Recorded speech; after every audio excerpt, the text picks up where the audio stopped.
Is this on now? Yeah. So you're all very welcome here today, and I think there's not much that I can say to, I suppose, bookmark the start of the presentation of this report that will give any more insights than what Bob has just there. But what Bob speaks about, I suppose, is an individual experience, and what the report speaks to them is that individual experience placed within a container of accumulated experiences of many, many, many people in the same communities, from the same codes, from the same geographic and demographic spaces. And I think as we enter into a conversation about this report today, what we need to think about is what are those core drivers? Because we know that prison does not reduce crime, and we know that locking people away doesn't end poverty, it compounds it. But it's easier to go send them to prison, increase sentences, all those things that are easier to point to, than the actual real work, which is ending poverty in Ireland and giving people a real chance to succeed and giving people real choice. Oppression is a lack of choice, and what many people have in many communities where poverty is entrenched is a lack of choice, and that's systematic and that is structural. And I think this report is groundbreaking. It's many years since we've had these types of statistics all in one place. So I hope people read it page by page and really move past some of the headlines that may come out over the next few days where people are lazy in their reading of a report and want to place it back in that individual blame instead of that systematic failure where we actually transform systems so that we can all live side by side, happy, flourishing lives with chances and choices. So you're all very, very welcome today. I look forward to hearing the findings. But next up, I am going to pass it over to Sarah, who heads up the IPRT. Thank you.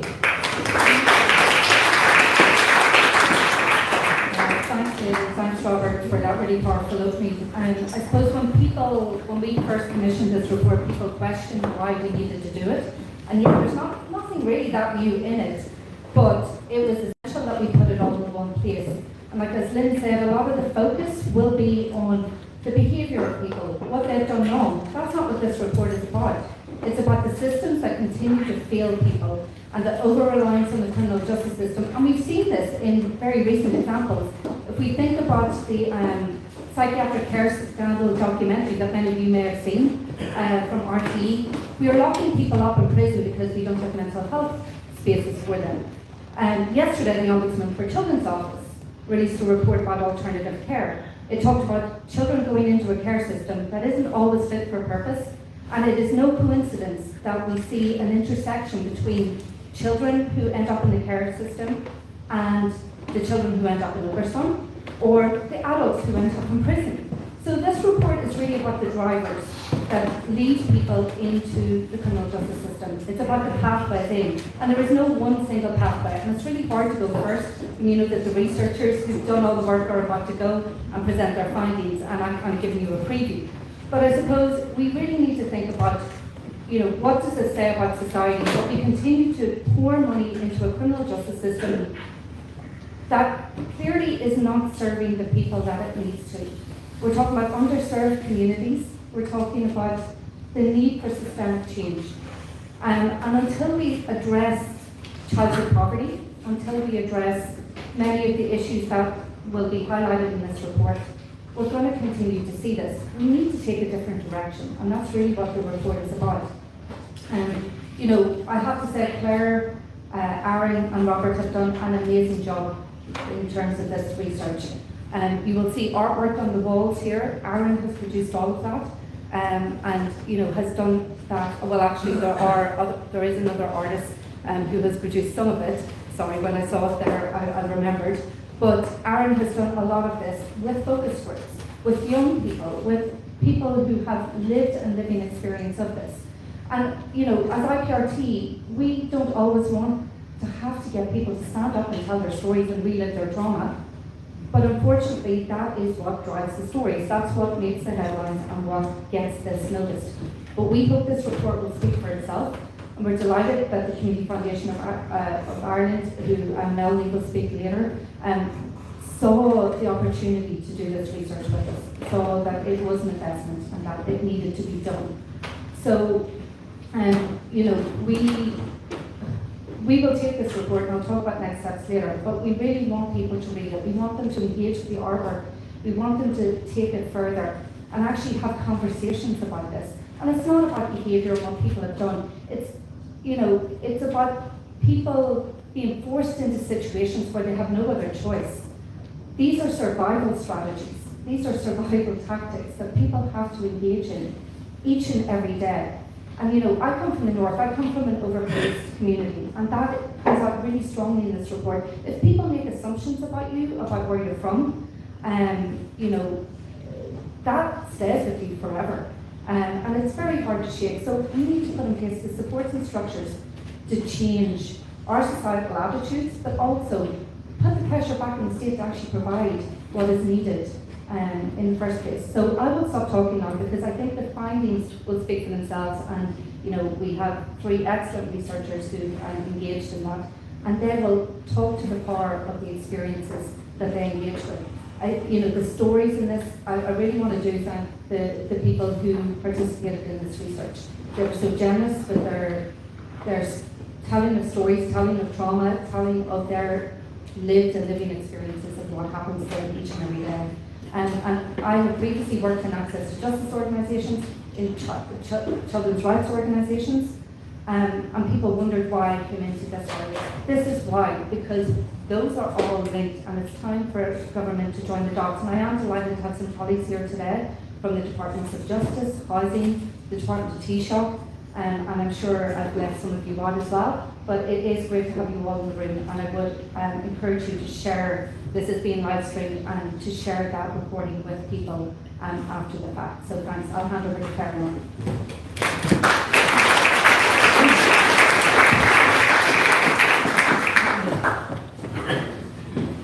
So I just want to echo what Senator said. So my name is Clare O'Connor. I'm one of the research team, and that research team is made up of myself, Robert Cullen, and Aaron Sunderland Carey, who is a socially engaged artist. So I'm just going to give a very brief introduction, and then Aaron's going to talk about the socially engaged arts practice, which led to not only the really rich stories that came and the rich experiences that people shared with us, but also the artwork. And we, again, as Sarah said, we want people to engage in that. We really want people to engage in this in all the different ways possible, because unfortunately we do, you know, as Lynn said, we might get a headline over the next couple of days. We might get people engaging with the work in different ways. Some people will engage from a policy perspective, some people will engage from a news perspective. We want community organisations. We're going to go back into communities with this work and try to make it really accessible and try to make it something that people can use to build on. Because, as has been said here, there is nothing new in this. There's nothing we don't already know, and that's probably the strongest thing that came out. Everybody, almost every single person had a very similar experience in terms of the structure and how they interacted with systems over their lives. There was 3 people in the whole research. We engaged with over 125 people. Sorry, I'm going to step out. There we go. We engaged with over 115 people through public engagement, one-to-one interviews and focus groups. That's just some of the information there. Also, this is a really, really large report. It's nearly 100 pages. We're never going to be able to go through all the findings here. So what we're going to do is we're going to give a high-level introduction, and then we're going to go into some of the themes that don't get talked about enough. But basically, 3 people out of everybody that we discussed said they didn't think they came from a background of either poverty or a community that experienced deprivation. And I mean, 115 people, and 3 people said that. And those 3 people, even though that wasn't their direct experience, their experience reinforced the findings as well. So one person found that they were actually treated much better in the criminal justice system, constantly told that, you know, they came from a good family, that they, you know, they had opportunities, there was a chance for them. So even their experiences in the criminal justice system reinforced what everybody else experienced. Even in terms of relative poverty, one person came from a more affluent community, but they felt that there was poor within that community. So relative poverty played into that as well. So one thing we do want to say before we start is that while this is, you know, this was repeated through all of our interviews, all of our focus groups, the mechanisms were very similar. We're not saying this is deterministic. Everybody that lives in a community that experiences deprivation, that experiences poverty, is not going to engage with the criminal justice system, is not going to end up criminalised. But it's a significant enough experience, and the risks are increased significantly enough that this needs to be a very serious policy response. Like, we need to be responding in terms of cross-governmental, we need to be responding in terms of the core drivers. We need to be acknowledging that these are all interlinked. And there's two really overarching key findings from this, and one of them is up on the screen there. It's that, right, well, poverty itself is not going to cause criminalisation in every single person that experiences it. It does increase the risk of criminalisation through a really complex web of risk factors and mediated factors, whether that's housing instability, whether it's income insecurity, whether it's access to mental health services, whether it's access to a neurodivergence assessment. And what we do in the report is we go through all those individual risk factors, we show the evidence at an international level, at a local level, and we try to look at prevalence as well. And that's before we get into the quantitative findings. So from that place, I'm going to hand you over to Aaron Sunderland Carey, who's going to talk about the process we used and the art pieces.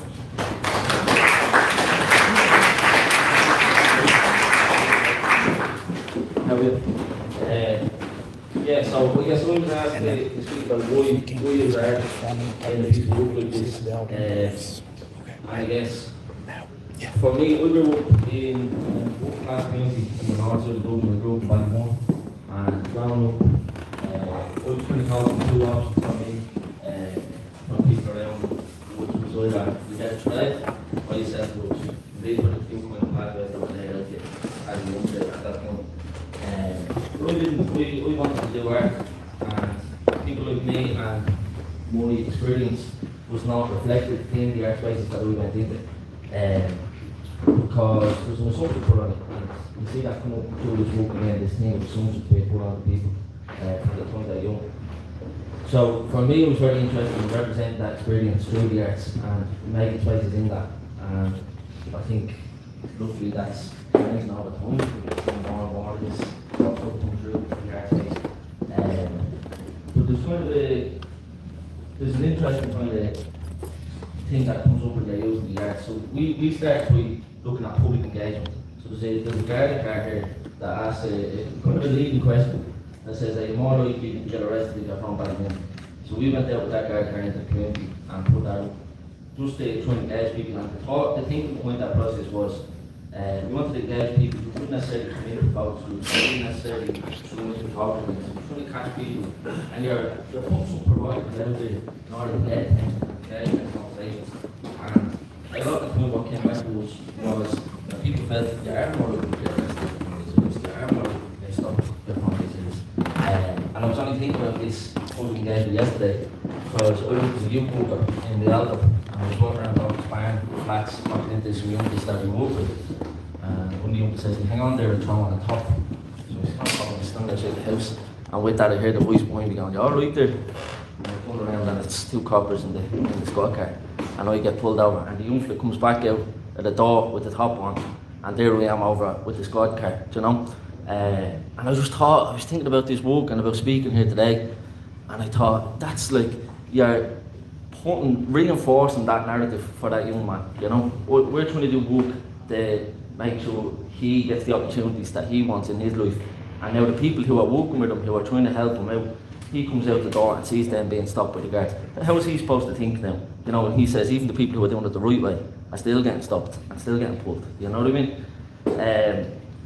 So that was the starting point, really, why we started using the guards as a motif, because that is people's first introduction to a lot of this stuff around the criminal justice system. So we started these workshops and we used art to start getting people talking. And there's a thing around kind of play, you know, when people are drawing and colouring, it often brings people back to a kind of childhood experience where they become more comfortable in terms of talking and they're able to share these things in a different way. And the first question we asked people was, what was your first experience with the criminal justice system? And a lot of people talked about being stopped by the guards, being arrested. And a lot of the people who spoke about it was as a child, you know, being put into handcuffs while they were still a teenager or a child, or walking out to the station and walk past the lads in front of the shops and being humiliated and having this label put onto them.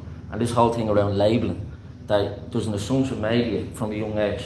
And one of the quotes that's on one of these little postcards that we made is a quote that I think sums this up pretty well.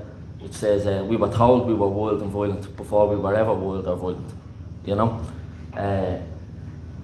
So we used that and we made characters, and if you look at this board you'll see Jack and Jill and Little John, and they were made from these focus groups So there's a thing around collective narrative, I like to call it, which is there's a story shared by everybody in the space. So if we sat here doing a series of workshops, we'll find something that ties all of us together here on why we're in this room, and something in our experience, although we're all from vastly different backgrounds and here for different reasons, there is something that means we're all here in the same room. And that experience exists no matter where you are, you know, it's like a human experience.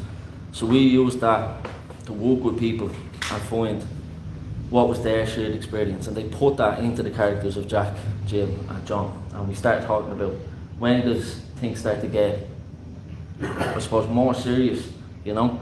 And a very interesting thing was Jack and Jill, who were from workshops here in Dublin, people said, you know, 15, 16, things start to get a bit more heavier, a bit more serious. And then when we come in Limerick City and we met John, they were saying, I think John is 9 or 10, you know, and they were saying like, so they were saying from early, like you're just dragged into it, and it's like it's impossible then for people to come back out of that when they're brought in so early, you know.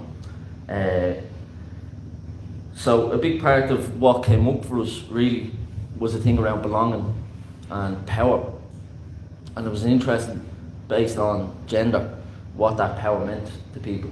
So there's a relationship that this sort of stuff had with masculinity, where many men in working class areas felt that in order to be a man, that there was an association between masculinity and criminality, that to be involved in crime or to go to prison or to be involved in gangs is what made them a man, you know. And it's this distortion, this distorted view of masculinity that happens because of those early childhood experiences. And there's loads of quotes in these that you'll see around people talking about their dad or about the older boys and so on, and looking up to people and this distorted view. But then there was an interesting parallel that ran at the same time, which was around femininity and being a mother and feeling the responsibility of having to provide for your family, and a resistance against being stuck in poverty, or a resistance against discrimination, and saying, no, actually, I won't get stuck here. I won't be stuck with overdue bills or with no food in the presses. I'm gonna make it happen no matter what way I can, you know. I'm gonna put food in the presses for my children, regardless.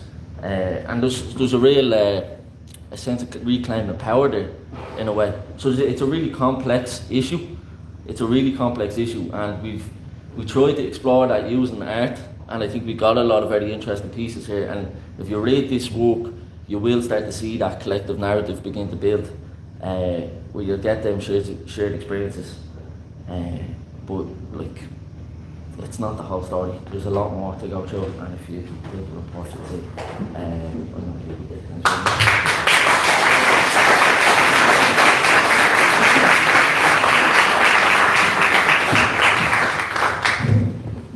And I do hope if anybody came in late and didn't get a chance to look at the artwork, that you get some time afterwards. It's all in the document as well, but it is really powerful. And these vignettes, the small ones, are people's quotes. So most of the artwork is Aaron, the three columns down the middle are the collective narrative pieces, the vignettes on the side are Aaron, and then we had another artist who come from a place of her own lived and living experience, who did the four images just on either side.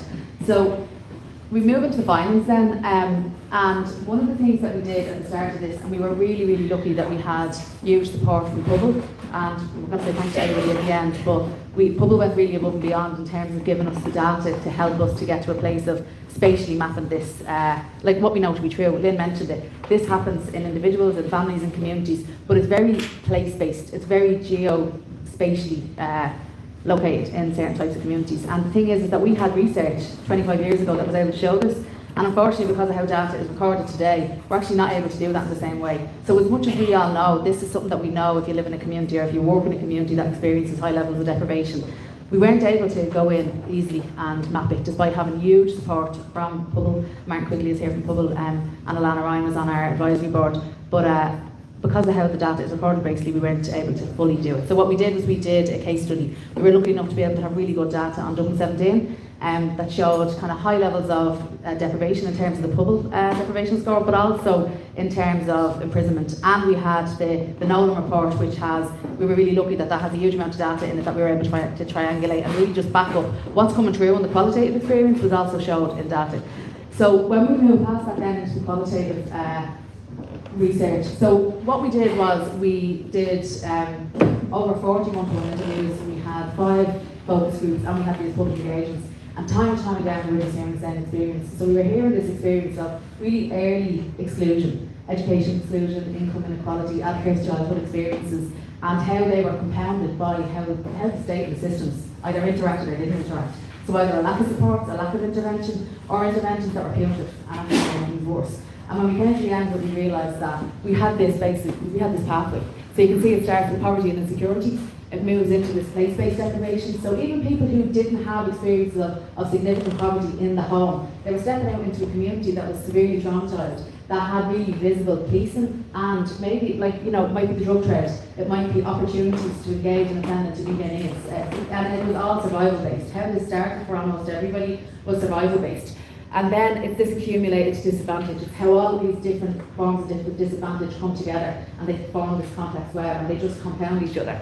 And then the survival strategies have become criminalised. So, one of the things is when we look at the drug sector, for instance, we know that drug use is equal across all communities, but the harms aren't, and people aren't criminalised in the same way across all communities. And that's just one example throughout the report.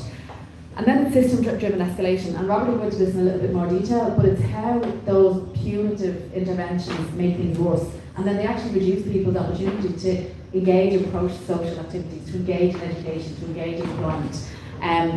And then when people do go into prison, they're very often not getting the support that they need, and they're coming out to even less stability. So people are coming out into homelessness, they're coming out into more barriers to access employment. And what's happening is we're finding this this cycle of disadvantage that people then are kind of going back to the start. And again, this isn't linear. Not everybody's going to experience this in the same way. This isn't going to be everybody's experience. But it came up for almost everybody. This is a really common experience during the research. And what we have in there as well is we have opportunities for intervention. So the early supports, non-custodial options, release planning and housing. Again, gender pathways for women. So Aaron's kind of touched on this, but we have really, really strong contributions from women who talked about particularly care responsibilities and the opportunities how their opportunities were limited, how they'd go to the ends of the earth for their kids. People talked about being arrested for robbing nappies. People talked about engaging in sex work as a refusal to be left destitute. That's a quote from one of the women. That it's actually a rejection of poverty. It's a refusal to be left destitution. And then, through a complicated kind of legal system, can end up criminalised or put at increased risk because of the laws that are out there. Again, masculinity, status and belonging. Robert's going to talk about this in much more detail, but one thing we do want to talk about is the fact that not only is this gendered, so people have their individual and family experiences, then they have the community experience. But then that's also shaped through gender. It's shaped through, being further marginalised, whether that be through ethnicity. We were so lucky to have a huge amount of engagement from members of the travelling community. We had 2 members on the advisory board who were travellers. We had people in focus groups. We had a whole focus group with traveller men who spoke in such depth about the education exclusion that they experienced. All of these men are now either coming through third level education or in the process of doing it. Which just shows that this is systemic issues. This is not individual failings. This is not an inability to engage with education. This was bias and discrimination from when they were 6, 7, 8 years old. Another thing that came up massively was neurodiversity. So both from youth workers, from professional sector workers and from people themselves, a huge amount of people now realise that they've had unmet, they were either ADHD or autistic, dyspraxia, dyslexia. This was all coming up. A lot of people found out in prison. It was a teacher in the school who identified their dyslexia, who suggested that they needed to go for an assessment. And what we're seeing is youth workers are saying that particularly in the justice intervention space, that young people are coming in, they're not having their needs met, they're not getting an assessment, and it's jumping off the page that that's what they need. There's huge international evidence to show that not only does ADHD, for instance, there's international evidence to show that it increases your risk of being arrested and imprisoned by 2 and 3 times. Sorry, but also that when people are treated for ADHD, that's massively reduced. So experiences of criminalisation and experiences of imprisonment go way down. Sorry. Yeah, so really it's just to say, and again, there's so much detail in the report, we really hope people read it, but it's to say that this is really complex, there's all these layers. So somebody can be born into a community where they, and one parent, I want to say one thing as well, the one parent families come up a lot, that you're more likely to go to prison if you're from a one parent family.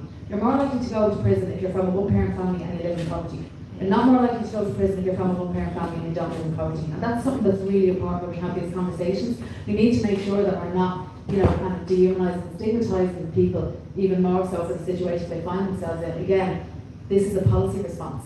We just saw the statistics come out last week, the updated numbers, and it shows that one parent families and children from one parent families are so disproportionately more likely to live in poverty.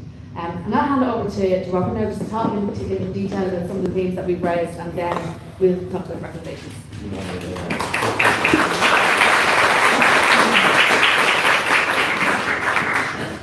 Okay, so I'm going to touch on some things that have already been mentioned, but I'll just go into a little bit more detail. So, in terms of, we have male gender pathways into the criminal justice system. So, contact with the criminal justice system is highly gendered. So, in terms of prison, it's predominantly a male problem. What I mean by that is like prison itself can disproportionately impact upon women, with the majority of people who enter into prison are men. It's not just any men. It's men from a particular area, from a particular background, with a particular history that we're criminalising. We're criminalising, like Clare saying, poverty and trauma and just a general deprivation. So what that looks like, that process, based off the things that the really rich data that we got from 150 different people, combined with the quantitative stuff, is that so growing up in a predominantly deprived area results in experience. So in these areas we have a concentration of mental health issues, we have a concentration of poverty and addiction, and lots of like transgenerational trauma, and all these things are occurring in the same place that have the least access to the services and support that they need in order to address these issues. So within them issues, or within them communities, we have, like I said, the transgenerational trauma, the poverty, and with that comes a lot more interpersonal violence.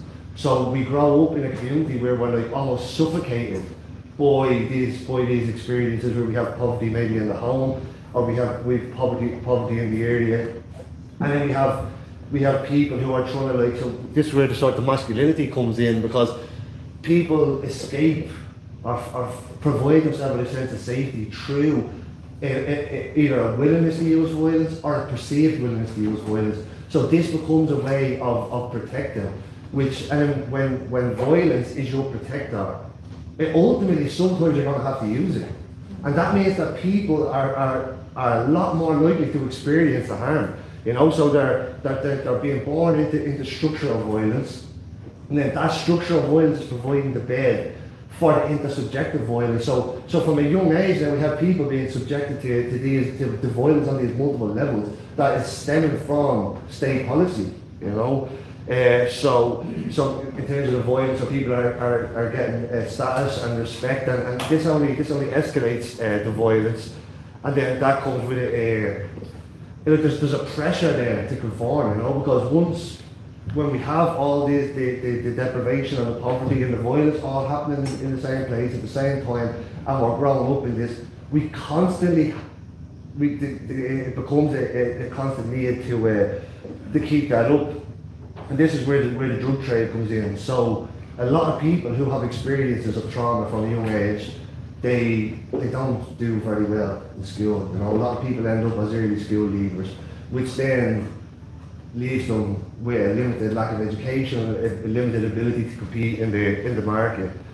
So with these limited opportunities comes a need still to provide for your family. Everyone still has economic needs, and the drug trade. So when you grow up in this area where there's a high concentration of addiction and drug use, then drugs have to be bought and sold. So if the people growing up, the people in the research they were talking about how the drug trade was a really viable way of meeting their economic needs. You know, when they had these experiences of violence, it made them a good fit for that employment. You know, and it made sense. You know, why they would go into that. So, yeah, sorry, I went to prison as an escalator. Yeah. So, the most marginalised and disadvantaged are also the most likely to come into contact with the criminal justice system. We have young men who were talking about how, so in the community, the most deprived families were often the most targeted. You know, so they felt like they were labelled and they couldn't escape. You know, it was set for them. Maybe there was criminality in the family before them, and they were marked essentially. You know, so this almost like set up a gradual self-fulfilling prophecy almost. You know, it was like they were destined for prison. You know, with those experiences, like I said, came the trauma and the drug use and the early exclusion from education. And then it's not making excuses for anyone, but what the data is telling us is that people felt they had no other option. You know, so there was a stigma was something that really came up, and also about how hard stigma was to escape. So people had talked about having these experiences of like criminality in the family and then the like early interactions with the Gardaí and being targeted. But then they talked about how even when they got clean, so maybe they went to prison and they got out and they really tried to turn their life around, but they would still be stopped by the police, they'd still be labelled as scumbags, you know.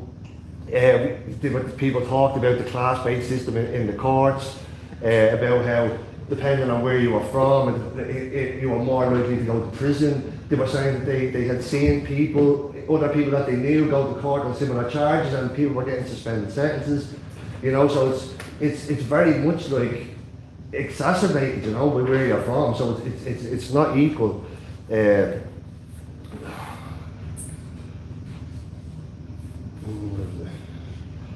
Okay, yeah. So class-based outcomes. So yeah. So when you go to court, so when people go to court, so based on the class stuff. So it's like the way the court was responding to people was almost backwards, right? So if people go to court and they come from experiences of deprivation and poverty, that's used against them, you know. So if one person was going to court and they got up and maybe they had some support with them, they had family, they had they had letters from employment, that was seen as mitigating circumstances. If someone went there and maybe they had been in care or they had a load of negative experience, that was almost used against them, you know. Whereas like surely it should be the other way around. The people with the more support, should be less likely to commit crime. But it's like the court treats them the other way around. And it's like, oh, you've had all these experiences, you have no support, prison. Even though we know that prison destroys people's support. And it leaves people more likely to go on and commit crime, especially when someone is going in from homelessness. So if someone has a family there with them, they may have that support still when they get out, which is obviously good for them. If somebody doesn't have that, that's a clear need that we are failing to meet as a society.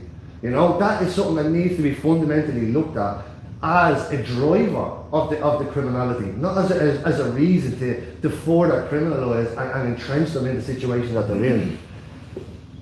So there was one we talked about. There was a person who talked about this, like, so he had turned his life around when he got out, and he talked about how he couldn't get a methadone script where he was from. So it meant that he had to travel to Dublin to get it. So the experience that he got out of prison, he couldn't get a job, and then he needs to get up and down to get his methadone. He had no money, so he got on the train and was caught for not paying his fare and prosecuted. So it's a continuation and trapping people in poverty, you know, by simply not providing people with the simple services that they need. Even like it's like methadone should be surely like healthcare, you know. It's a fundamental part of like people's survival.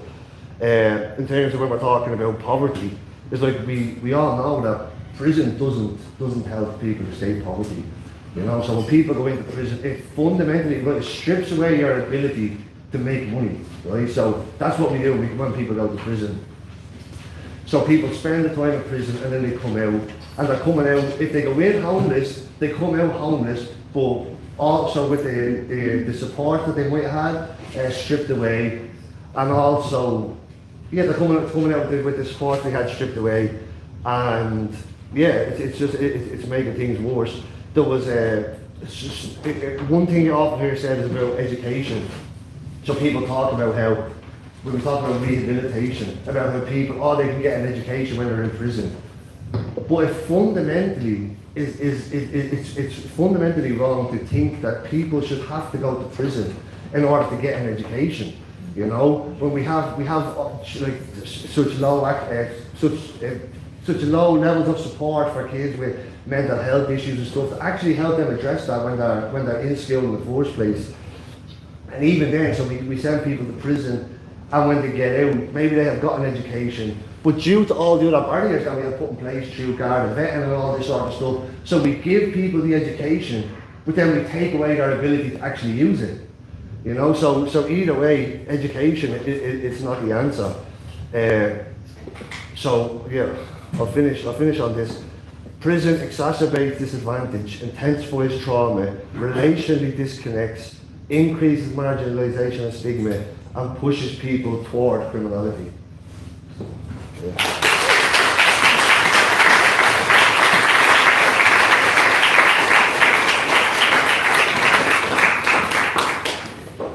Thanks for that. I just want to say as well, we worked on this project for nearly a year, and again we had 115 people engaged. This is a whistle-stop tour of what came up and what's in the report, and we're going into a couple of things in detail, but there's so much more in there, there's so many more things we haven't even touched on.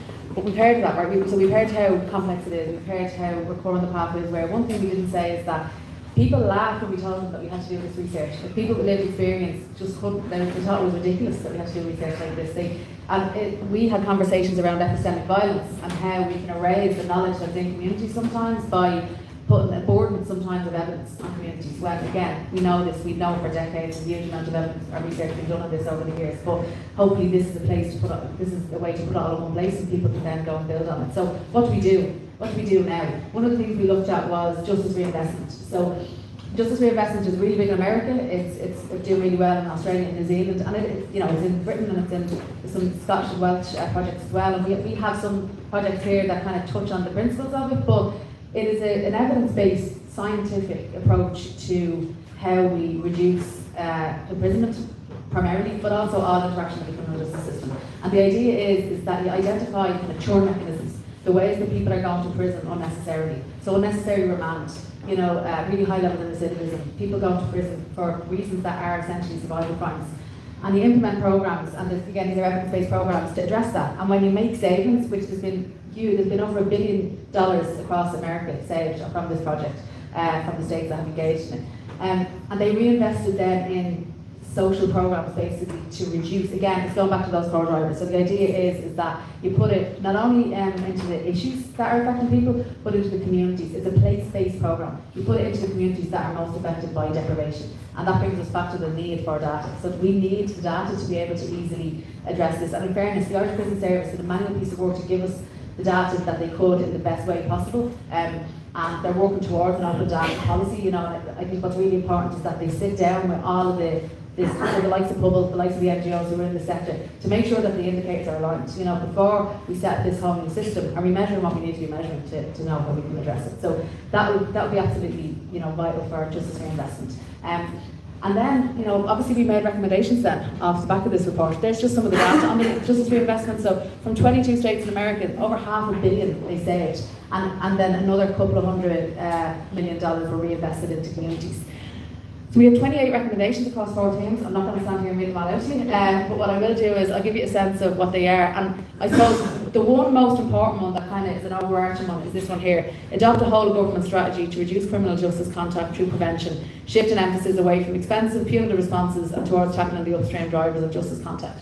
Because another thing is, how we're doing things is expensive. So it's hurting people, it's causing more crime, offending, criminalisation. And it's not actually fixing things, it's making things worse, and it's making specific communities experience poverty and trauma, you know, exponentially. And what happens is, and one of the reasons why those two key findings from this report, that poverty influences criminalisation, but also that when a community has experienced it for decades and has been underserved and neglected, it develops its own characteristics then. So you can't just address people, you know, from an individual basis. You can't just work with an individual. You can't just work with the family. You have to work with the community, and the community is central to any response that's going to actually work. And how we do that is going to be absolutely vital. And that came true for people as well. People talk about sometimes they're being services in their community that nobody engages with.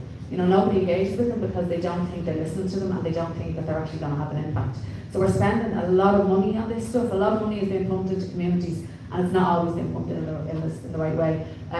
Senator Lynn did a report a couple of years ago on the cost of poverty, and it's like it's a fascinating report, and I don't think it's used enough across the sector because, you know, it ranges from 40 to up to 60% in some departments. They estimate it is the legacy cost of poverty. So the cost of poverty is driving like a majority of our public spending across some departments, and I think it's a report everybody should be looking at. These are the themes that we looked at: social inclusion, early intervention and prevention infrastructure, reinvestment, equality and accountability. You know, one of the things we really want to see is to have socio-economic status enshrined in our Equality Act.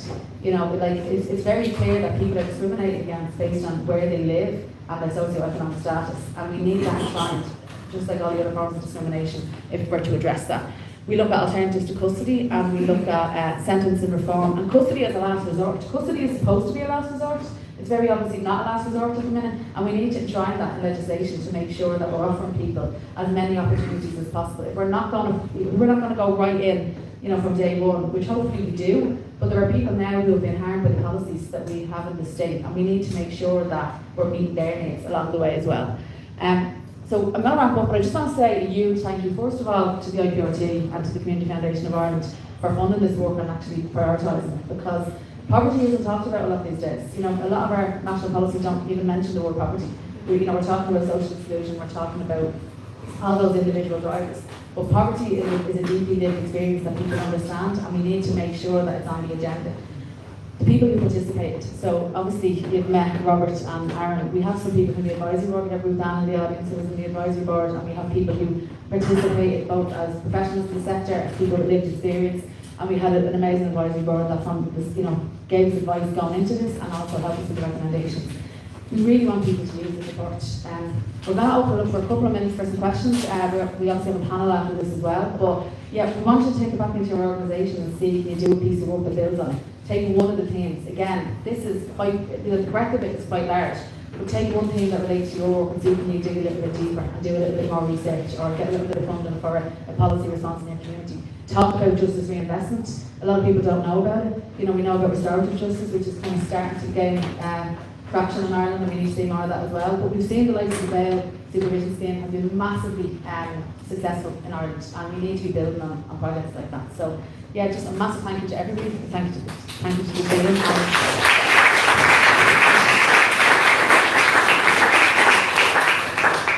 Yeah, open up for questions. Great. I just think this is a way more naturally Brian and all this things people going through it. But I just wanted to ask about the art piece because that's my thing. So my question I suppose is, it's amazing how to come together, particularly to have like a group of working class people who achieve this is also something I want to know. And with the art piece, I'm wondering, because I haven't seen anything done like this. I've seen artist response reports that already exist and try to illustrate them. I haven't seen where an artist was part of the research team and we're all lapping up. And I'm wondering, is there a way to sort of measure how that changes the effectiveness of this and people's responses to it through the arts?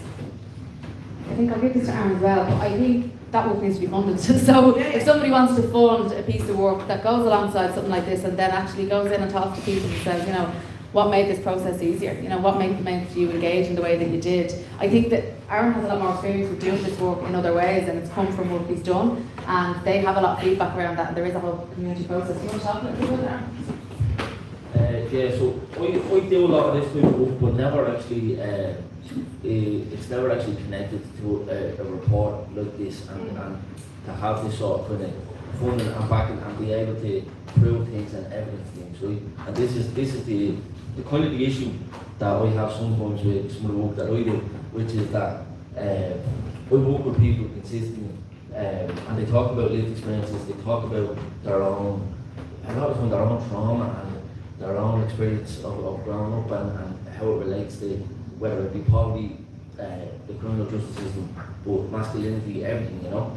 And there's really rich and valuable things there, but a lot of the time because it's done in a way that's seen as an art and it goes out into a gallery space, it gets recognition from people, yes, but it doesn't get the right type of backing and the right type of funding. And I think when it's connected to something like this in the report, I think we could do a lot more. So I think, yeah, like Claire said, I think more that work needs to be done and more that funding needs to be put into it. Like I only wrapped up on a piece in August time we amended, and there was a group of young lads as part of the Boys in the Making project, and like they spoke about everything that came up in this, they spoke about, but we made a comic book, and that comic book goes out, and I think there's some people who look at it and go, well, isn't that brilliant? But there's other people who look at it and go, well, it's a comic book made by teenagers, and there's not the same level of, you know, it's not giving the same level of thought, you know, because there's not statistics and everything, and it's not written into a report, you know, but it's there, like the findings are still there, all of that's still there, you know, so I think, yeah, we need to have more funding backing in this too. I just add to that as well what we're made of, because Lynn and Grace are in the room as well. There's a really important piece of work that was done with men and Joy around the press process, and it documents it. And the documentation of it is obviously really important, so I would encourage anybody to read that as well. Can we look at fantastic piece of work that people there? One of the things that we thought was really cool was actually being involved in the process. And that class analysis, where you use different mechanisms to do it. I mean, we can see that in area of there's a lot of talk around co-production and participation and consultation, but really that was a really process that really allowed people to deconstruct power. And we know, and what we're always trying to do is create the conditions for people just to explore the issues through their own living experience and then develop their own analysis. That process, that determined process, the deliberate process the youth set up here allowed you to do that and allowed people to engage in that. I think, for us in our organisation, and say to other organisations, like, how do we use not only the findings in this and the recommendations, but also that process. That's like what a lot of us are engaged in similar approaches. We're having a strategic response to how we implement this locally. We're looking already thinking we should be looking at putting in front of proposals. Yeah, and then I'm thinking if a collection of projects are all going off and doing the same things, almost having a framework that we're developing kind of formally and informally. So we're continuing on with a similar type process, making that the most credible type of process and building on that from the ground up. I think there's plenty of opportunities here, so I just want to say congratulations and thank you. Sure.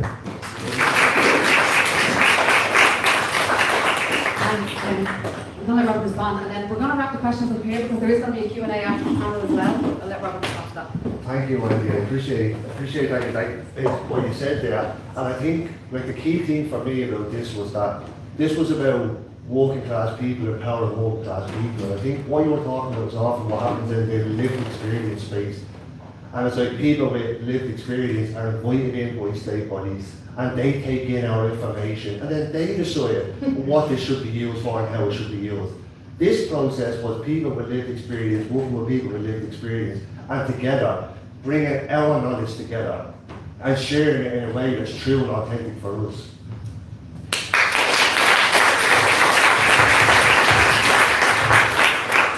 One last thing to that as well, because I think that concept of lived experience is that because this report touches on so many things, it's not just lived experience of the prison system, it's poverty, it's deprivation, it's coming from a community where everybody is impacted. So even if you're not directly impacted in terms of going to prison, you're going to have been impacted by everything that's been talked about here, and I think that's a really core aspect of this report. So I'm going to pass back over to Lynn Ruane, who's now chairing the panel.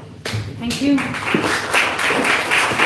Is there any way for us to release this mic from its prison? I tried. So that we can use it. Yeah, definitely, for the absolutely. panel. Thank you. Yeah. it'll be easier than going behind the lectern. There we go.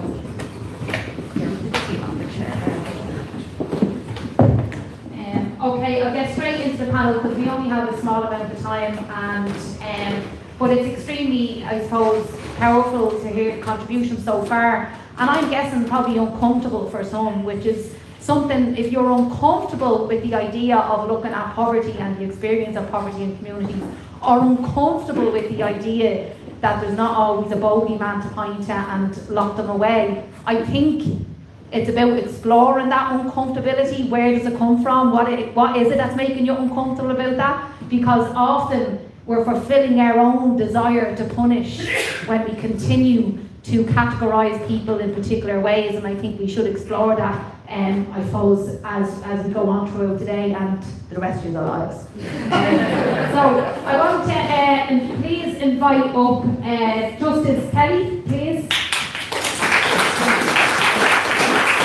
Dr. Sharon Lambert, Martin Quinn from Hubble, and Sarah Brady from the IPRT. Thank you. So, Sharon, I think I'll start with you, if that's okay, and if you can just share the mic. So, Sharon, you might give a small introduction as well. If each person, when I come to the forth with their questions, could just maybe give a line or two with their name and their experience or where they're speaking from today.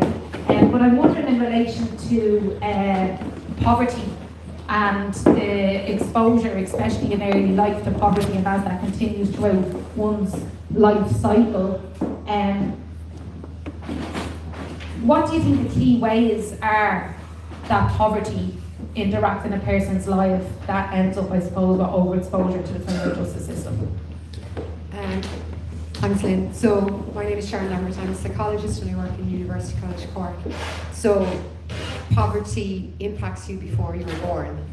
And when you're in the womb and the stress that your mother is under, the type of food that she has access to, the type of counselling that she has.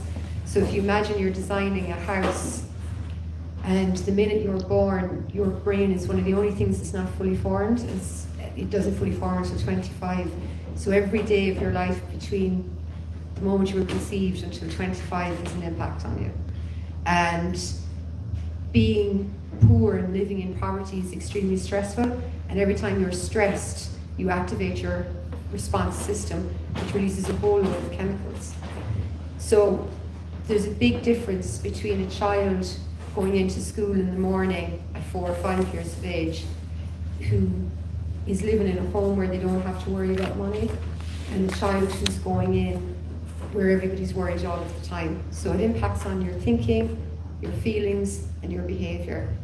And then if you're living in poverty, you're more likely, because it's not a one-way direction. So if you are a person with a disability, or a parent of a child with a disability, or a parent parenting alone, or somebody with undiagnosed mental health issues and neurodiversity, you are at increased risk of poverty. So those things keep cycling around, and I was delighted to see neurodiversity in particular in this report, because I think that's something we're learning more about. So poverty is bad for your physical health, it's bad for your mental health, and it limits the choices that you have for your life. And the people who do get to make it have to work extraordinarily hard. You can't just be mediocre. You have to be extraordinary to make it out through those barriers. And I think that's sometimes... I think we're off there. I know, I think sometimes that's wrong with the system as well, is that when people do succeed, you have the, I suppose, acceptable poor person to platform and use against the rest of their community as some sort of, if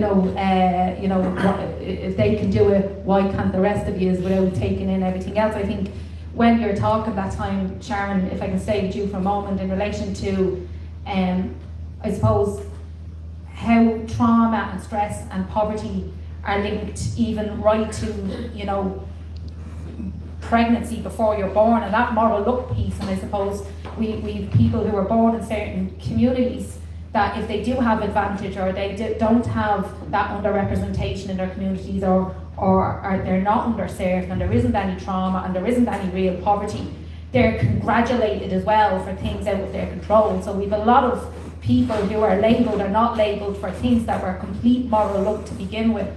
And then I'm wondering about the fact then that we look at, well, people will say, well, early intervention will help this, early intervention will help this, where it really sounds like early intervention is even too late when we're looking at a child's life cycle. So, like, how do we use that trauma-informed lens, that class analysis and that understanding to be able to even go back a step to support parents who are judged?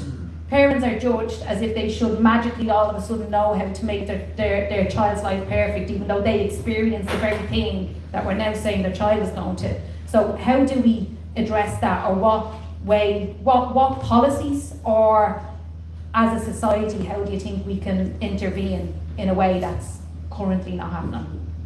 Well, I think Claire said it and you said it, and I see Andy from Ishka said it as well, about classism needs to be included in the discrimination legislation. So, because it's not just about money. So I was only talking about this with one of my children yesterday when she said, why is the house cold? And I said, because we can't afford to buy any heating oil because there's a thing going on in Iran. And so that won't matter in my house, that we haven't got that money to buy that, because I have something else. I have social status. I might not put any food on the table tonight and no one will know, because I have social status. And because of my social status, I have access to places that other people don't have because of their socioeconomic status. So it's not just about the money, it's about how we frame people. Who are they, where they're from, what's their surname. I've heard you speak about this before, Lynn, about where you live. You want to live there, you love living there, you love your neighbours, you have great neighbours. But your community will be discriminated against because it is a working class community. So classism is acceptable, and I hear it all of the time, and I think it should be included in the discrimination legislation, because sorting out money is one thing, but who you are, who your identity is, where you belong, where you're allowed to go, what are you allowed to do, that all matters. Identity also matters. Yeah, thank you. And I think, like, having discussions on class and having a deeper understanding in society of class matters, because, like you said, I think people think it's solely about finance, when actually those social safety nets that exist in other communities, if you do happen to come into contact with the justice system, or if you do happen to develop a dependency on substance, if you have a particular status or are from a particular place, your ability to recover from that is obviously much more increased than in some communities where that social safety net or social status piece doesn't exist. I'm wondering, Justice Kelly, in relation to in the court system and in the district courts especially, for which I was no stranger as a young person, and I'm wondering, when somebody comes into the courts and they stand up in front of a person, obviously there's, you know, the statute books, there's the legislation, there's what the society expects you to do with people in terms of we need to show that justice can happen. But really, in an overall wider big picture, it doesn't reduce crime in society when we look at individuals' experiences and whether we do or don't put them into prison. But in terms of the people that you see in the room, do you think that judges have, or the judiciary have, the capacity or what they need to be able to divert someone out of the courtroom and into actual community interventions? Or is there a way for the judiciary to engage with poverty as a driver into the courtroom effectively? Thanks, Lynn. Look, I suppose the short answer is yes, and we're doing it every day of the week. Judges take an oath when they're appointed to do justice without fear or favour, affection or ill will towards anybody. And you know, that might sound very trite, it's written into the Constitution, but we take it very, very seriously. So we're looking at people in front of us, and we do try to take account of background, what has led them to be standing in front of the court. And we do realise that anybody standing before a court is a human being and has a life experience or a background or an environment or whatever that has brought them before the court. We don't view people simply as numbers or statistics or figures on a page. Now, then for the district court, which is the one I'm most familiar with, and in particular youth justice, I sit in the Dublin Children's Court every day. I'm seeing this play out in front of me every single day, and all my colleagues around the country. There's 72 district court judges in Ireland, and they're sitting in, give or take, 55 to 60 district courts around the country every day. And the vast majority of people who come before the district court for criminal matters will not be, it's fair to say, well-off people or come from affluent areas. So clearly, poverty is one of the major drivers of criminal behaviour. There are lots of poor people who don't come before the criminal courts. So what can we do to help, to prevent it? Contrary to popular expectation or popular belief, we do try, very, very hard not to send people to jail. There's a very practical reason for that at the moment. We have a prison capacity of about 4,700. Last week there were over 5,800 people in custody. The only place that doesn't suffer from overcapacity is Overstown Children's Detention Centre, which has a limit of 40 boys, so we can't put any more people than that into Overstown.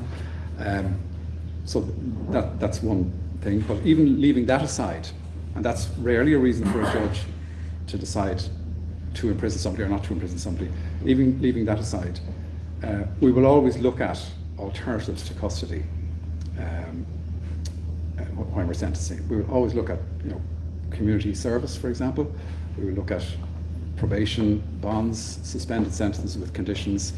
We look at sort of informal or ad hoc arrangements where you might put a case back for a period of time to see how somebody's doing and see if they're complying with the conditions that you've given them. So it's not a knee-jerk reaction that somebody comes before us, has committed a crime, is found guilty or pleads guilty and is locked up. Now, that said, there are groups of people for whom all of those alternatives have been tried over and over and over again. So what do? Do you keep trying something that has proven itself to be unsuccessful? That's one consideration. Secondly, the community out there have an expectation that they will be protected and kept safe. And the one thing you can say about somebody who's in custody is that he or she is not out in the community committing a crime. And even though they may be low-level crime, they're making people's lives a misery. Some of the shopkeepers, for example, in some of the areas that were talked about here, where I'm dealing with the offenders, they're tormented with gangs of young lads going in, just taking stuff and walking out over and over again, 3 or 4 times on the same day. So people have an expectation that the justice system is going to protect them from crime, and punishment is one aspect of the criminal justice system. Punishment, rehabilitation, deterrence, and reintegration to the community. They're the sort of overriding objectives of sentencing. But punishment is one of them. Custody will always have a role in criminal justice. And sorry, I've been a bit long-winded here, but I think it's important to get those points across. In order to do what you've asked me about, keep people out of prison, keep people out of detention, the courts need to have the resources available to them. So, for example, restorative justice initiatives need to be greatly enhanced and upgraded. Community service in certain parts of the country needs support. I was the judge in Donegal for 10 years. I was a very, very enthusiastic user of community service. But one of the big inhibitors of using community service in a rural community is getting offenders from their homes to the community service site in country areas where there's no public transport. There wasn't a bus service that could get you from the back of Dunlow up to the community service site in Buncrana, for example. We spent years trying to get a second-hand minibus for the community service, or the community service team to use to go and pick people up. So they're the practical sort of things, practical supports for community service. Similarly, all the other diversion projects, we very actively use the bail supervision scheme in the Children's Court. And we had our district court conference 2 weeks ago. Extern, which runs the bail supervision scheme in Dublin for the Children's Court, made a presentation to us at my request. They've now expanded their operations into Limerick and Clare, and they're now expanding into some areas around Dublin. So there's great scope for things like that, but they all require support, they require resources, they require personnel. And I'm wondering about that. So when a judge decides, I obviously always have a question about last resort, because punishment, and then say that was a last resort, but the outcome of the punishment doesn't change anything, so how is that the last resort? But what I'm wondering then is, like, when somebody is given, say, conditions of, that's attached maybe to a suspended sentence or a probation period, and they've tried, like they've been sent maybe to their local addiction service because maybe they're presented as being under the influence or whatever it may be, but there's a lack, and the judge is doing, I suppose, what they can in the moment with what they have and what they know or are aware of within that particular district. But what I'm wondering is, in terms of district courts, should they have access, and you mentioned resources, but should they have an actual resource whereby the court has its own, either youth or social care or social work specific people that actually carry out over time an assessment with that individual? Because if they are not succeeding, say, in an educational course they've been sent to, there might be a reason for that. So that might not be the last resort that they're not attending that, because there might be a neurodiversity, there might be a literacy thing that hasn't come up. So I'm wondering, would the courts benefit from having that type of personnel in the court to assess? Well, as a politician would say, I'm very glad you asked me that question, because absolutely, without a shadow of a doubt, because that does work, and it is working at the moment. We have in Dublin, we have the Drug Treatment Court, which does exactly that. It has a wraparound suite of services, housing, nursing, probation, Gardaí are involved as well, and education. And absolutely, if we were able to have those services available to us, within a court-based system, it would transform things. There are a variety of examples around the world, in the UK, in the US, and other parts of the world, where what are called solution-focused courts and solution-focused justice is in operation, whereby you look at the underlying cause of the offending. If it's addiction, if there's a mental health issue, if there's domestic violence, for example. There's some very successful domestic violence courts specifically running in the UK, which look at the holistic scene rather than just the crime. So yes, absolutely, if we could have those type of resources available to us, we would be jumping for joy. Yeah, I visited one in Red Hook in New York and sat in there for the day, which is that solution-orientated space that has that assessment.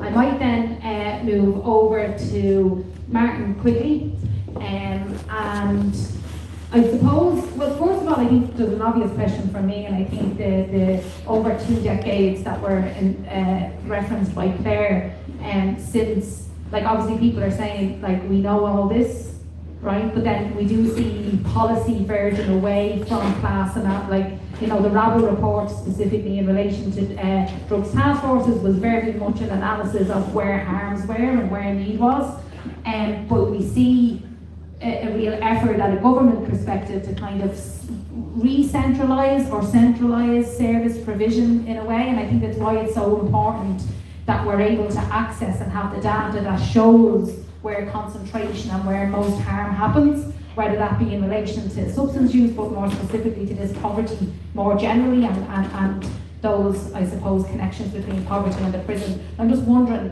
why is that data not there on a yearly basis? Why are we not focused on that every year? Because obviously, as a politician, being able to reference yearly data on what's happened is beneficial to policies and departments actually being much more targeted in the work that they do. Sure. Thank you. So, Martin Quigley, I'm the Director of Data and Analytics with Bubble. And I suppose, well, that's the one hat I'm here with, but in other hats in other parts of life, I'm also a member of the Board of Management of Oberstown, and indeed 16 years ago, I want to say, was an intern with the Irish Penal Reform Trust. So very happy to be here today. I also, before I answer your question, do need to make an apology, which is that the report is really, really well written and it's really accessible. And then you get to page 52 and you have to engage with the statistical significance of an R-squared value of 0.16. And I'll hold my hand up and apologise if that's a little bit my fault. But what it does show is at the geographic level we were able to look at, which is not ideal, was air code routing key. So the geographic unit we're in at the moment is Dublin 1. Dublin 1 is very large. 2. Sorry, I crossed the Liffey this morning, sorry I forgot it. We're in Dublin 2, which probably more affluent standard deprivation, but also pockets of real deprivation as well. So when you look at a large geographic unit, you lose that nuance. There's 139 air code routing key areas in the country. We generally like to do our analysis at geographic units of small area, and there's 18,919 of those. So that's what we should be doing. What we did was the only information we had, which was the air code routing key level. So that did still show us, I would say, at a proof of concept stage, that there is a strong relationship between deprivation and disadvantaged communities and experience of custody and committal rates over a 3-year period. And I'm absolutely sure that if we were to look at it at a more granular level, that we would see that relationship being even stronger. And indeed, that is something that we're very happy to follow up and have a discussion with the Irish prison service around whether or not some of that information could be available. And certainly we'd be happy to work with them on that front. A lot of it does come down to data, and I'm happy to hear your question there in respect of, I suppose, the drug treatment side of things. We have done some work recently with the Health Research Board, and there is going to be a piece of research coming out in the next couple of weeks, hopefully. It's off with the designers at the moment. That again shows a very strong relationship between area-based deprivation and disadvantage and accessing of drug treatment. So I don't think Richie and the Department of Health will give out to me too much for giving a preview of some stats, but I think that the rate of drug treatment for heroin in particular is 38 times higher in a disadvantaged community than it is in affluent community. Radically different worlds is what the data is showing us in that front. So I think your question all comes back to, and without going too sort of into the weeds on the data side of things, comes back to our national data infrastructure around making sure that all state systems, all government agencies and government departments capture the air code as a single unit of currency in respect of all systems that we have.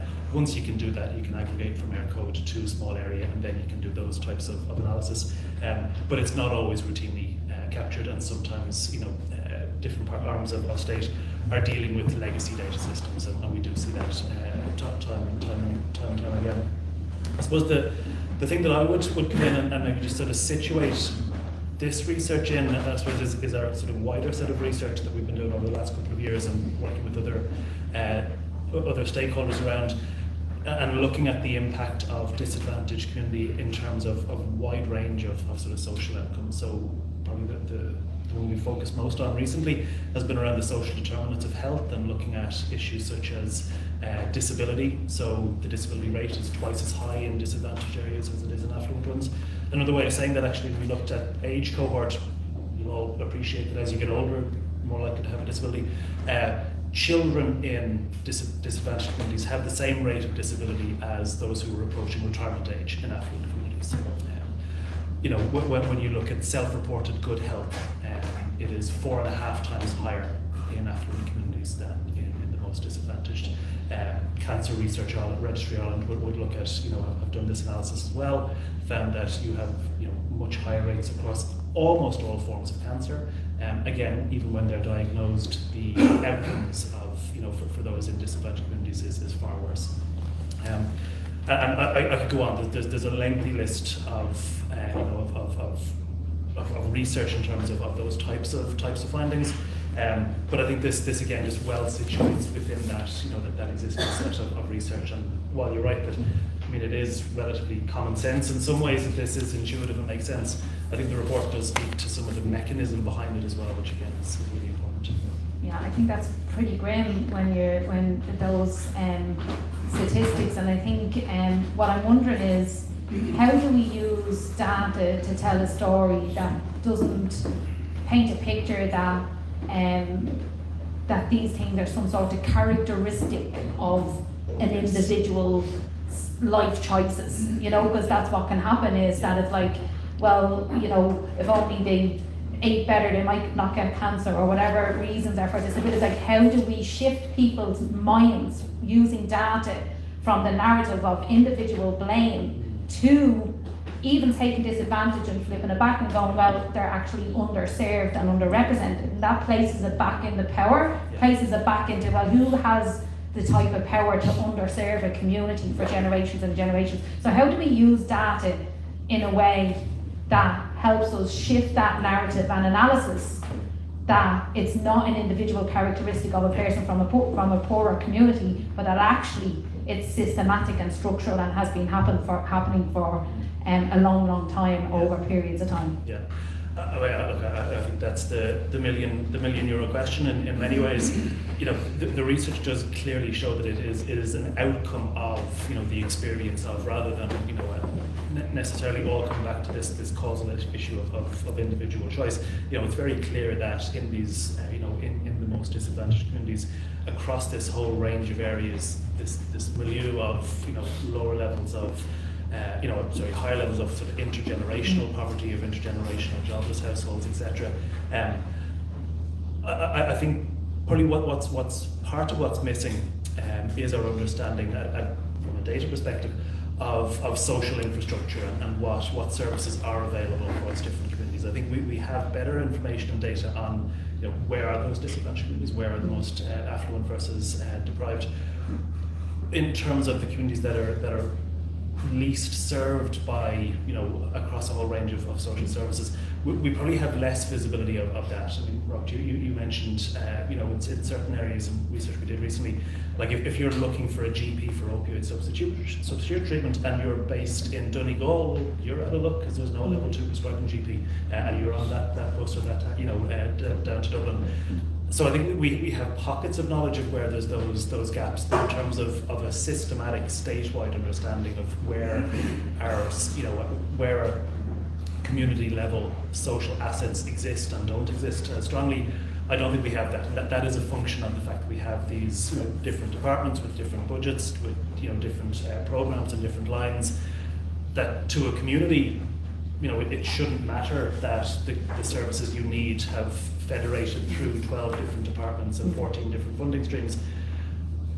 But actually from a state understanding of the investment into those communities, that it's quite challenging to re-aggregate those up from all of the different programs and interventions and services in the community.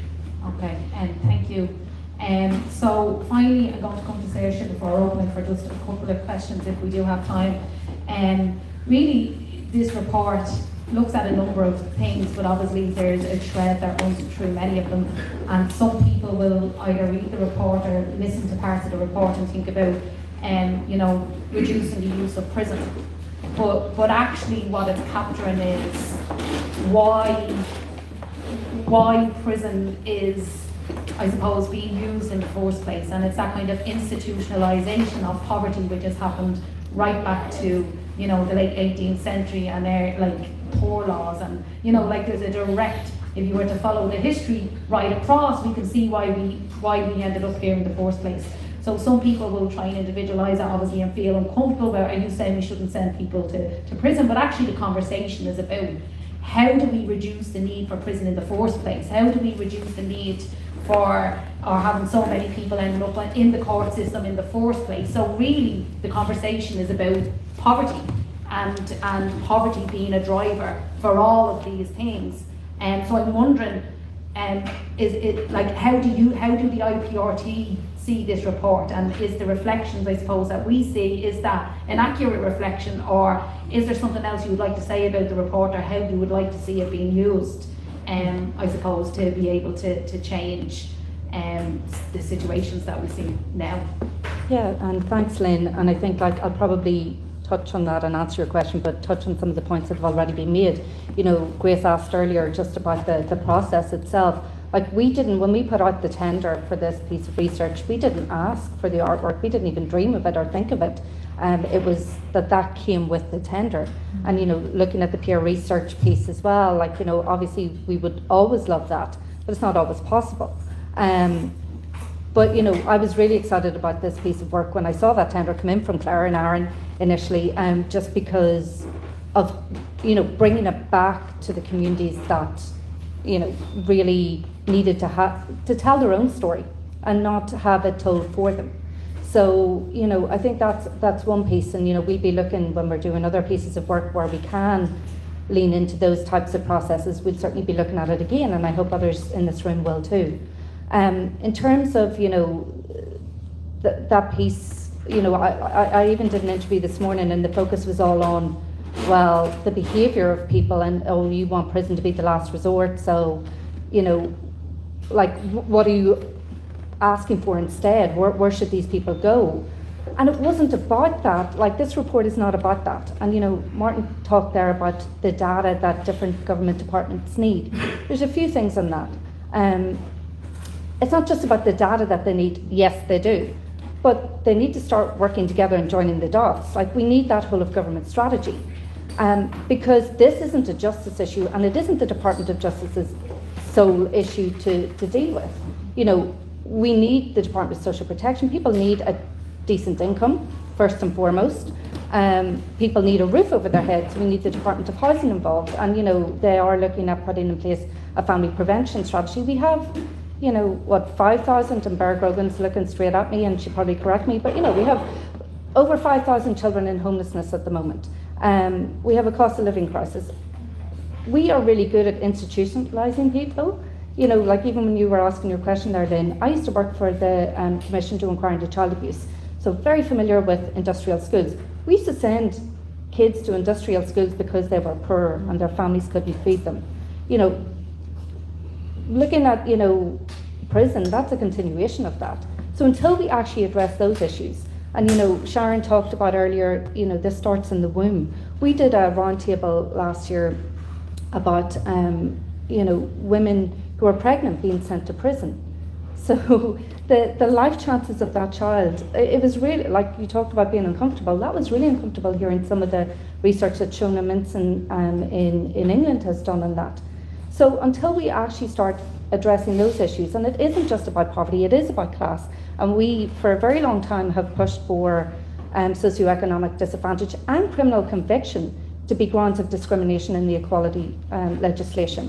And you know, I will give a shout out to Lynn as well on our spent convictions legislation, because that is playing into this, you know, in terms of, you know, and we are really pleased, and you know, I think we were really excited to see the Minister for Justice actually appreciate the impact that having a conviction has on you. You know, there's a phrase in the report that keeps coming back to me, and it talks about the poverty of aspirations, right? So I think that was somebody who worked in the sector said that's what they saw every day. The Growing Up in Ireland data talks about that as well. Children and young people from working class areas have a poverty of aspirations because they don't see the life chances made available to them. They don't have the same opportunities. So we shouldn't be sitting here thinking, oh well, you know, it's one department's job to do this. It's a whole of government approach, and it's the state's job to actually address this issue and put in place the measures. And in the report, we've outlined, and we worked with Clare and Aaron and Robert on the recommendations to make them tangible, to make them concrete. But I think until you have multi-annual funding for departments, until, you know, no offence, but politicians stop thinking in election cycles and actually want to make the commitment to address some of the issues that we are seeing and have been outlined in this report, we're going to continue to see this. So IPRT, you know, this is a starting point. You know, we'll do some media on it today, I'm sure, but we will be pushing this out. We will hopefully be maybe having an every room briefing. I know some of the Justice spokespersons wanted to be here. I do see Deputy Boyd Barrett in the audience as well, and you know, others like Gary Gannon and Matt Carty sent their apologies. But you know, it isn't just for them either. We want all the other spokespersons looking at this. We want the backbenchers looking at this and actually getting angry about what this means. We are pouring money into a system that doesn't work. So we really need that Justice reinvestment piece. It has been proven to work, and I think that's what we really need to see going forward. Thank you, Sarah Shannon.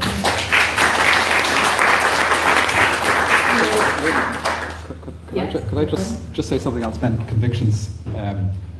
I think that is really, really important. There is a spent convictions legislation which is minimalist and really not fit for purpose. I think it allows you one strike and that's it, you know. And the reality is, particularly for young offenders, and this goes back to Sharon's research, you know, the brain doesn't fully mature, I think, until 25. You have a whole cohort of young people from, say, 14, 15 who come before the criminal justice system, continue to come before the criminal justice system until they're 23, 24. Then, you know, they grow up and they get on with it. In the meantime, they've amassed a pile of convictions which doesn't really speak to what their future is going to be like. So I think that one very practical thing that might arise out of this is spent convictions regime being totally overhauled and looked at in a much more innovative and adventurous way. Funny you should say that, because then convictions legislation that I passed through the Shannon and is now passed second stage to the DOP creates a new category of 18 to 24 year olds to actually capture that very thing, which I'm delighted to say. I think just before I move to maybe one or two questions, I think the poverty of aspirations that one has for oneself is not materialised in oneself, it's developed by the surroundings and the things that we interact with on a day-to-day basis. It's reinforced by an education system that tells us to lower our aspirations. It happens in subtle, often only ways that people will notice if you've experienced it. If you try and point it out to somebody else, they'll kind of go, what? But it's, you know it when you feel that, and it's happening little by little by little. Those aspirations are being chipped away at in young people because of their environment, because of who where they're from, because of what their surname might be. And when they go to school, how they're compared to older siblings, how they're compared to their mom that went to that school, all those things will gradually chip away at a person's aspirations. So I'd like to just hand it over to one or two questions. Deputy Barrett, Vice Barrett, colleagues. Yeah, just thanks to the Clare and all the it looks like a brilliant report, and well done to all, and it'll be very helpful, I think, to make arguments. I just say, as we speak, there's a debate in Dublin for going on for the last 2 hours, which I decided not to go to, on the opposition, saying why we need more guards to deal with, and that's what's going on, that's on the opposition. I won't even get into which part it is.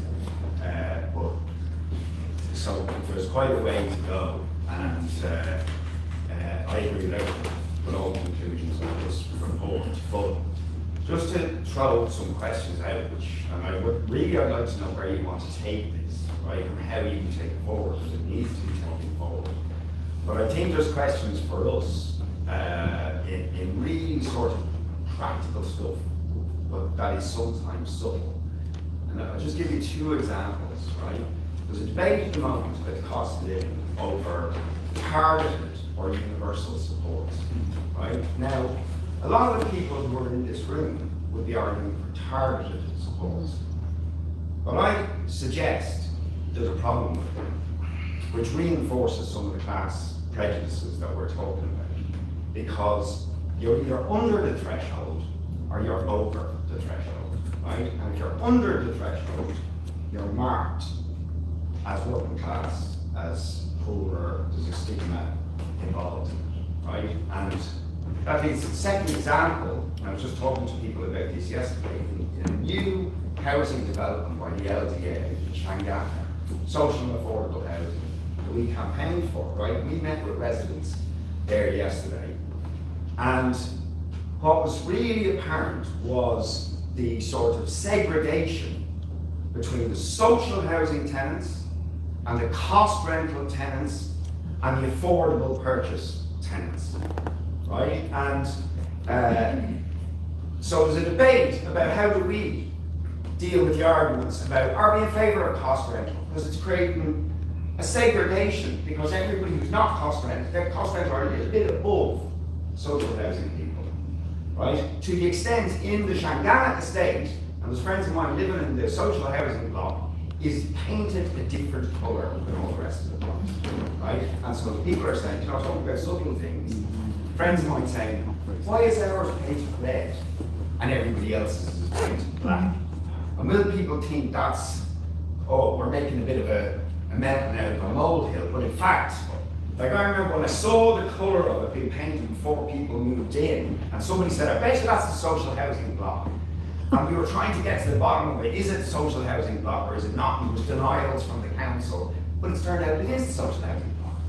Right? But that segregation thing, so we have to think about that. Because to my mind, unless social housing is universally available and there's no thresholds, inevitably you'll end up in a form of housing apartheid that is physically reinforcing class divisions and prejudices and stigmas. Oh, they're from the social housing block. They're different. They're probably a bit more likely to be criminals or drug dealers or whatever. So we have a lot of challenges, is all I'm saying too, and I'd just be interested to hear what people think in response. Anyone have a comment? Everyone that owns the house, you don't look up your house for we'll all become social housing. I suppose I'll go. Sharon, do you want to? Yeah. That would be a dream, wouldn't it? But if you do that in the morning, the reality is because of my social status, I can make phone calls that somebody else can't. And I always bring it back to the addiction services. A lot of times people say, well, why is somebody who's in addiction not accessing addiction services? And it's because it's extremely difficult, quite complicated. It is an awful lot of hard work. I've frequently supported people to access addiction services on a regular basis, quite recent. With all of the internal resources and the fact that I'm well, it really, really pushes me, my well-being, trying to access addiction services for people. I couldn't imagine what it would be like trying to access them if you're not well. So that's the difficulty with all of the services that we have, whether it's housing, whether it's education, whether it's mental health, is the people, it's the inverse care law. The people who need access to services the most are the ones who are least likely to get it. Because all I have to do is use my work email address or put a Gmail account with Dr. Sharon Lambert, and the doors are Justice Kelly. I imagine that's much more important than me. You'd be surprised. So how we have to tackle that level of inequality. And I do think, it does come back to that stigma piece. And I think as well, like when you're thinking about something like housing, the fact that we say, 5-10% of that should be social housing, that's a drop in the ocean. And why do you have this tiny percentage piece there? It should be, we should be working towards a model where everything is social housing for those who need it. And I think you're right, I think you maybe have to start with targeted supports at the moment. There's that incrementalism that we need because they're not going to invest the money overnight. I would love them to, but I think that is one of the things. But I think you're right in terms of making assumptions, and it comes back to something Aaron said earlier, making assumptions about where somebody is from or that, what income they might have because of who they are. It comes back to that again. Thank you, and I think as well we need to pay very careful attention to local authorities, right? So whatever about percentages, and some local authorities are becoming very overtly classist even in the decisions they're making around social houses and who deserves social housing and who doesn't, and it's behaviour based sometimes, and we have even with people going into prison, and we've people wanting to make sure that those people come out of prison and don't have any home to go into, regardless of what is law or why they're in there in the first place. So I think it's a really, it's something we do need to think about. I'm going to take the next two questions together because I need to move on, and if they're aimed specifically at someone, that we can go to aim them just so that we can wrap up. So if Eamon, you can ask your question, and then Bear, if you come in and ask your question. A little bit more will this report in some ways be able to address safe and secure environments within communities and make those environments safer for our children to grow up in? Partly, there was like on the other side, I lost it. Will this report in some ways address something that I think stands out terribly and is not being addressed, is the shame that comes with poverty, the guilt that comes with poverty, the lack of respect that comes with the poverty, and the humiliation that comes with the poverty. Because they're the things that I think need to be addressed. We could talk about an awful lot of other things that could be addressed, but when someone is walking around feeling ashamed or guilty or humiliated by their circumstances, then there is very little opportunity to move on. You're talking about addiction services in some cases here, and from where I come from, 2 addiction counsellors in Mountjoy, 2 for nearly 800 prisoners. How do we address that? How do we sort of start addressing the psychological, the therapeutic environment that people are in there, and you've got 2 addiction counsellors for 800 people? You know, does this address that as well? We're not providing the services for people to address their issues and their problems. And it's not just about addiction. It's about an overall who these people are and what they need to be addressing human needs as people. And that's what we need to be addressing. Thank you, Raymond. Bear, I'm going to stand up and project as well to try and follow 3 really quick things. I could talk about this all day. Bear Grogan, Executive Director of Climate Communities of Ireland, and I'm absolutely privileged to have played a teeny tiny part on the advisory board. One is the socioeconomic status. So there is an Ad the 10th Alliance that's been led by the European Anti-Poverty Network. So I do think that's something that NGOs and those of us can come together around. Former TD and MEP Clare O'Connor is leading out on that. The other thing that occurred to me for the first time in my life, which I can't believe, proud famous woman by the way, we talk about disadvantage. Imagine if when people come into us for job interviews or something like, oh, you're from an advantaged area, or you're from an overserved community, and started talking about it in that way and recognising that privilege. And then I do have a question. The National Growth Strategy public consultation is on at the moment, so for Sharon and Justice Kelly, we're working on that in assignment communities and obviously focusing on housing and things like that. But are there 1 or 2 key things that you want me or us to include in that public consultation on the National Growth Strategy? Thank you. So there's Eamon's question around access to addiction services, but also that shame, humiliation and everything else that comes along with poverty, and then Bear's question around the National Growth Strategy.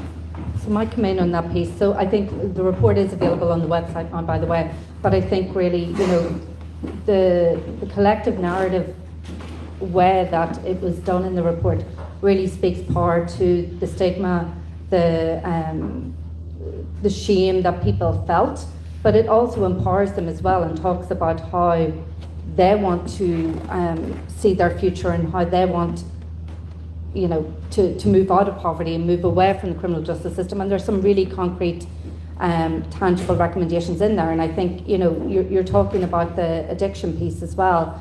Yeah, 2 addiction counsellors for Mountjoy, like that's never, like we hear of people all the time who go in, don't get to the top of the waiting list before they're out again, because you are seeing 3 out of 4 people go in, committals to prison for 12 months or less. So, you know, when you have a waiting list of months and months and maybe more, that's not really a runner. But I suppose the thing that we will do with this report is we routinely and regularly call for more investment in addiction counsellors, mental health supports in prison, but also outside of prison, because that's really what we need to see. So it will, you know, this will bolster our pre-budget asks this year again, and I think it really sets out some evidence-informed solutions that we'll be pushing for as well.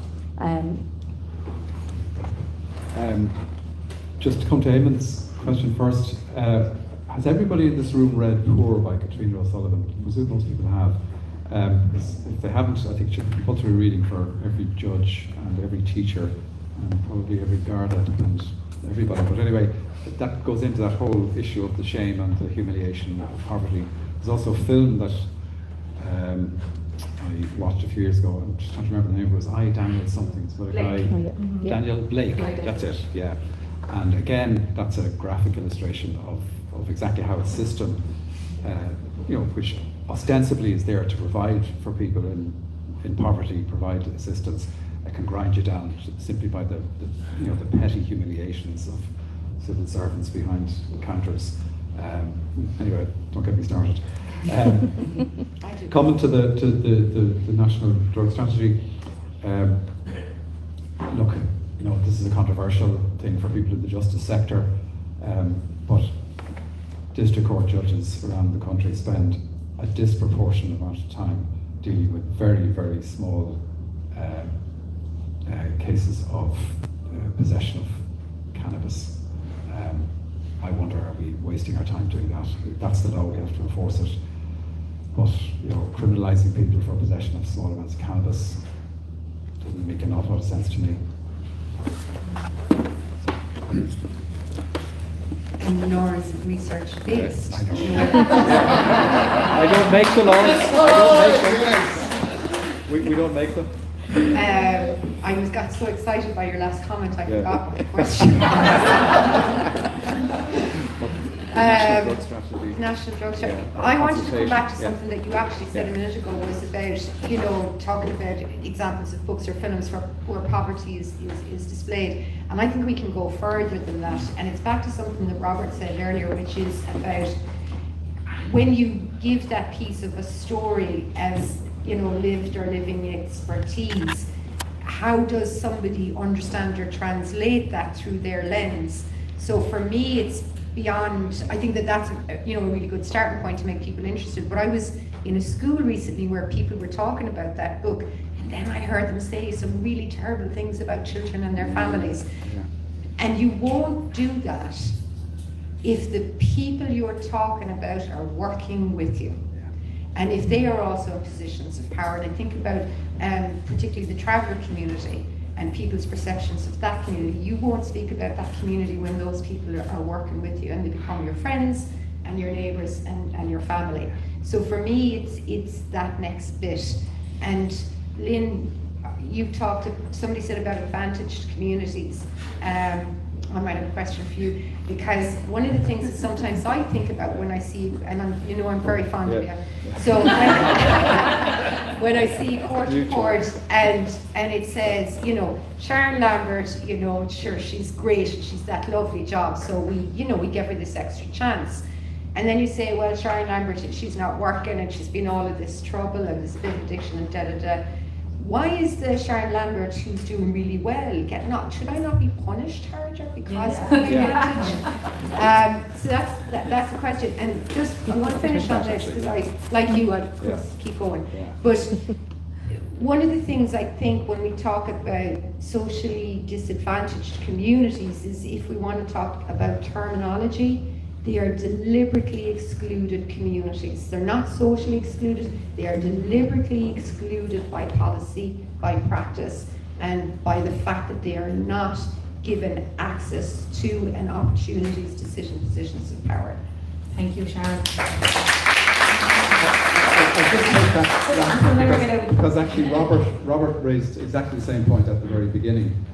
When you talked about the person coming before the court with the letter from the employer and all that, and it's an interesting one because look, when you're dealing with somebody in court, you are actually trying to look at what's going to work to prevent this person coming back before the court. What can we do to make them not commit crime again and not get into trouble? Can we do anything to help them out of that? One of the best indicators for not committing crime is to have a job. That mightn't be a popular thing to say, but that's a fact. If you're in employment, you're less likely to come before the courts. Obviously, people do come before the courts who are in employment, but go down to the CCJ right now at this moment and go into court 1, 2, 3 or 4, which are the district courts, and look at the number of people who are pleading guilty, by the way, which means they've committed the offences, 2 offences, and do a quick total of the number who are employed versus the number who aren't employed. So people who are employed to come before the court are less likely to have had a lengthy criminal record, are possibly going to be able to be, desisted or deterred from, diverted from further criminal offending. But that's just a fact. Mightn't be a popular fact, mightn't like me saying that, but that is the fact. But that's not to say that because somebody's unemployed, they're going to get a harder sentence. Yeah, I could but talk I think about this all day, by the way. I think ultimately what it ends up doing is saying those who have a job might not commit another crime, and those who don't have a job will make sure you'll never have one.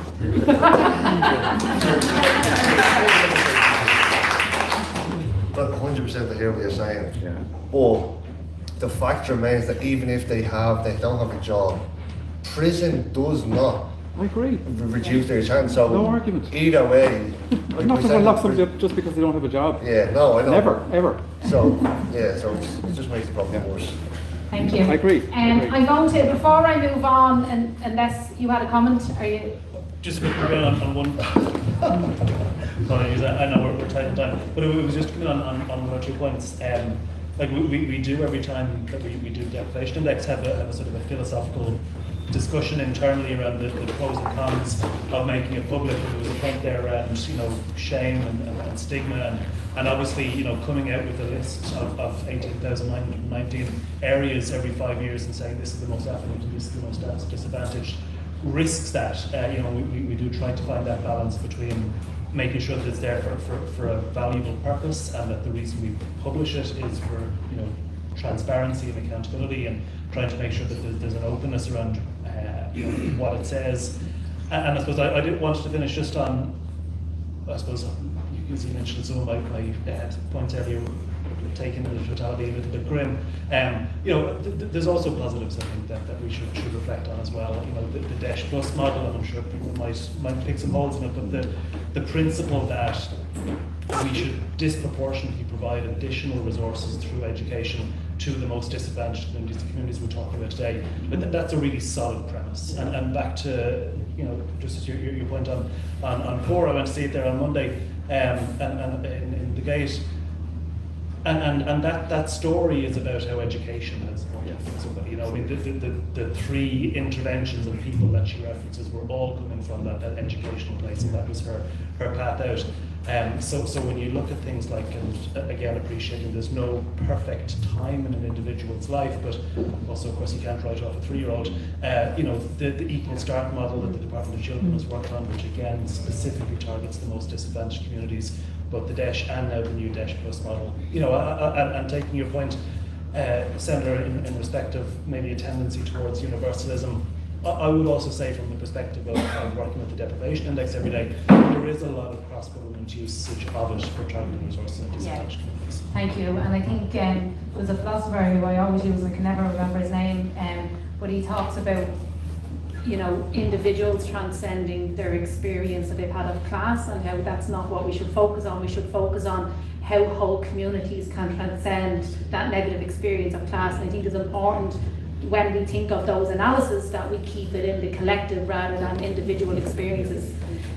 Claire, did you want to give the final word before I move on to that? But no, just very briefly on 2 things that were said, I suppose. One of them, we didn't go through all the recommendations, but the decriminalisation of people who use drugs is a very key recommendation in this report. It came up just consistently to everybody who participated, either their own experience or what they've seen in their communities. And it's backed up by the Oireachtas interim report, it's backed up by the Citizens Assembly, and I think it's something that everybody should be getting behind because it doesn't make sense. Second, just you kind of spoke to that point, but about the stigma and the shame piece, and I think one of the most important pieces are looking around the room, and the 2 people inside me and the people around the panel earlier on, separating lived experience from expertise. We need to stop that because it is expertise and it needs to be valued in the same way that professional expertise is. It is professional expertise. When you're in a room with somebody who has experience, they know the answers, they know what the solutions are, and we need to be making sure that they're in all those decision-making spaces, because any of us who come from a community that's experienced, marginalisation, we have a deep knowing, like you said earlier on, it's a knowing, you feel it, you know what's happening, and stuff is shifting in a room.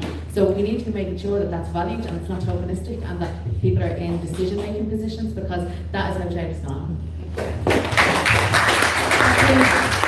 Thanks for the patience. I know we went over time, so I'm going to invite Melanie from the Community Foundation of Ireland just to give some small few reflections. And instead of coming back to me to wrap up, just given time, I might just, before Melanie speaks, just thank everybody for being here today and for staying and for being part of the conversation. And I would love for people to think about how they bring it into their work, how do they fund maybe bringing it into certain communities to empower other people to be part of that conversation, policymakers, etc. So that it's a document that can be used in its artistic community development way, because that's certainly how it was written and developed. So I just want to say thank you, and thank you to all of our panellists. It was a really interesting conversation.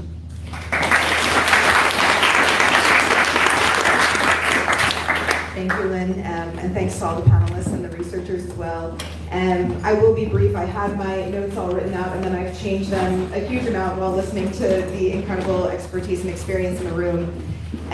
Community Foundation Ireland is a philanthropic hub. We work with over 1,000 different civil society organizations and over 100 different donors every year to deliver equality for all in thriving communities. And we aim to do that with ambition and courage and leadership. This report is an urgent call to address poverty and deprivation and exclusion that aligns perfectly with that mission of equality. We're really, really proud to partner on this report. We've worked with the Irish Penal Reform Trust for many, many years, and once again, they've provided a solid evidence base needed to link the crisis of housing, the crisis in the cost of living, with the policy reforms that we need to reduce imprisonment and reduce criminalisation. The personal is political, and the political is personal. I think that is really reflected in this artwork. I think that's a really, really important aspect of this report, and we'd love to see more reports like that that really include this kind of imagery that will really, really stay with us. I felt a lot of emotions today listening to everyone, anger and sadness, and also a huge amount of respect and tenderness and hope, and part of that is because of the recommendations.